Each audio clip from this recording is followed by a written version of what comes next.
How's it going, everybody? My name is Viper King. I'm going to be going over actually a lot of tips and tricks on how to go through Cyrodiil and be able to compete with these massive groups that you'll see out there, these giant Zergs, ball groups, if you've ever seen one of those, and then also try and see what you can do to put in work against those run around the keep builds. That's going to be the first setup. And then we'll go through and actually talk about how to disable a keep, break down the front door, get in the second keep, or the inner keep, and then get in there and take the 2 flags. And then we'll go through that too, in that whole process. So as you can see in these clips right here, we're just doing some work around resources, taking out a big old Zerg. And basically what you want to do is, it looks crazy all at once. There's a lot of people, obviously. Just try to do your best to try to isolate one guy. If you see somebody kind of faltering, dropping down in health, and everybody else is holding up, go ahead and just isolate that guy and take him out one by one. You and your team are going to cut down the Zerg. Eventually 1 turns into 2, 2 turns into 4, and then everybody dies just like I did.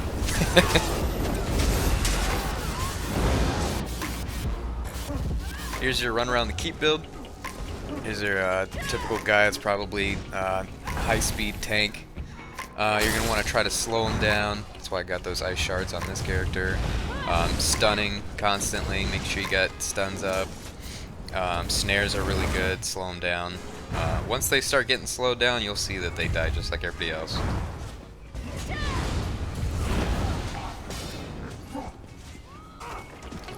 Here we are again, taking another resource. Same thing. And different build, but same concept, right? I got puncture and charge on here so I can charge them and stun them, and then hit them with that puncture so they're weaker. Because like I said, most of them are tanks. They're going to have that high resistance. So next up is actually going to be talking about the different types of siege, so that we can segue into how to take down these keeps. As you can see, we got a whole bunch of different things. Trebuchets, ballistas, up there on the walls a cold fire, so you gotta watch out for the counter siege. They'll do a lot of damage to you and your guys. When you're buying siege, you want to buy just standard siege, don't get fire or anything like that, because those are going to be for like personnel, and you don't really want that. And cold fire is also going to be like more anti-personnel. Here we have the inner keep, and you'll see that you're pretty much at a huge disadvantage. They got oil pots up there on the wall. Those hurt a lot, so do not get hit by that. And if you do, try to cleanse any way that you can. Templars have a ground ability. That's usually that big green ring. You can purify in that. Cleanse yourself. And then, like I said, you're at a huge disadvantage. They're shooting down at you, and you got this terrible angle to try to shoot up at them. It's just a lot of fun. So, first up is taking the resource, right? There's 3 resources around a keep. They got the mine and lumber. So you're just going to want to take out the 3 keeps resources, and that will make it so that the enemy team can't respawn at that keep, right? Once they lose all 3 of those resources, it kind of like isolates it, and then they have to run to that keep instead of just spawning there. If somebody dies at the keep, they can respawn at the keep while they still have it, and it's not under siege, which is when it has that like yellow spike around it. Once we take that keep, or that resource, we get those guards to help us out too, which can help speed up taking it out.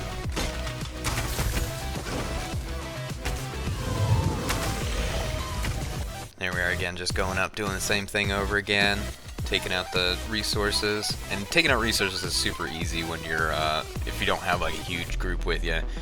You can, given that there's not other people there to meet you, you can take out a resource by yourself if you have a strong enough build. I'd say most of my characters can do it that are built for PvP. It is pretty tough on some of them, especially like the lighter ones. Like this one's pretty light build, this Stamnecker that I have. It can be pretty tough, but you know, it's doable. It's not impossible, and if you get the right setup, it can be pretty fun. Because you know you're just one guy and you're shutting down a resource, which you know you'll see a lot of people usually roll in 5-10 people leave just to do the same work that you're doing, and you're only one guy. Here we are going from the resource to the front door, right? So this is my beautiful setup. Look at that, 3. That's a triple header right there. One guy, three sieges, pretty good. You're gonna take down the front door and break in, and then be able to start doing work on the inner keep. As you can see, we don't have a whole lot of people here. You don't really need to have a huge group with you to break in the front door, but as you can see there, it makes you a lot more likely to get hit. So just make sure that you're always doing what I didn't do and keep your buffs up while you're rolling through your siege. Like maybe do a couple, pop a buff, do a couple, pop a buff. And it takes a little bit of time, but it keeps you alive, so being alive is better than being dead, because then you can still do something versus not doing anything at all while you're laying on the ground.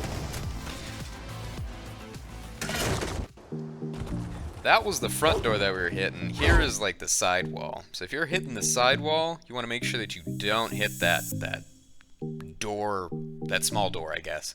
You want to hit these side walls, because if you hit that center door, it's literally going to do no damage. You won't see any numbers pop up, you won't see anything, literally you won't be doing anything. And you can't hit it with the ram or anything like that, so just hit the side walls. It's a little slower, and usually you only do it if no one else is busting down or if somebody else is already busting down the front door, then you do the side walls. And don't forget, you can also destroy enemy siege too. Down the front door again. This one's gonna be successful. That other one, I'm pretty sure we died.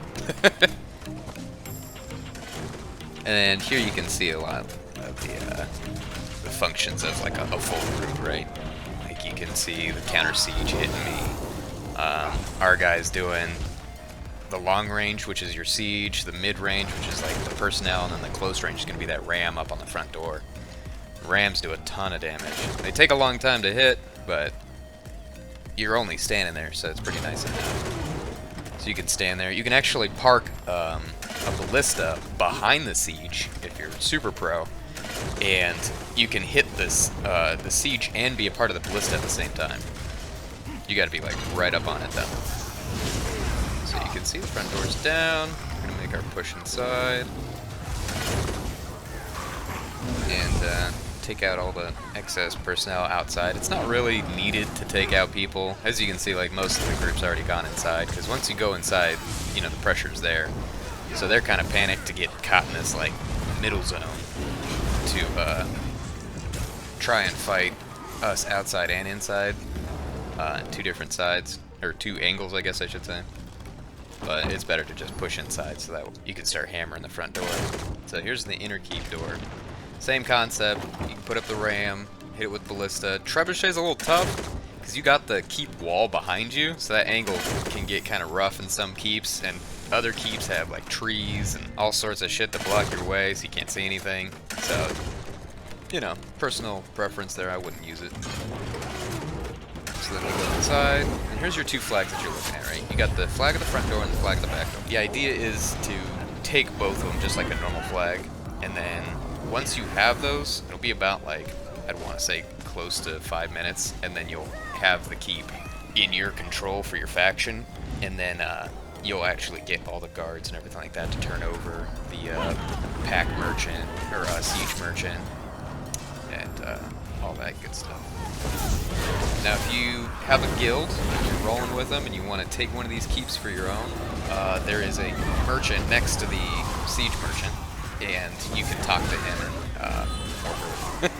And then they'll give you an option to take the keep as your own. And then you just select whatever guild you want to put it under.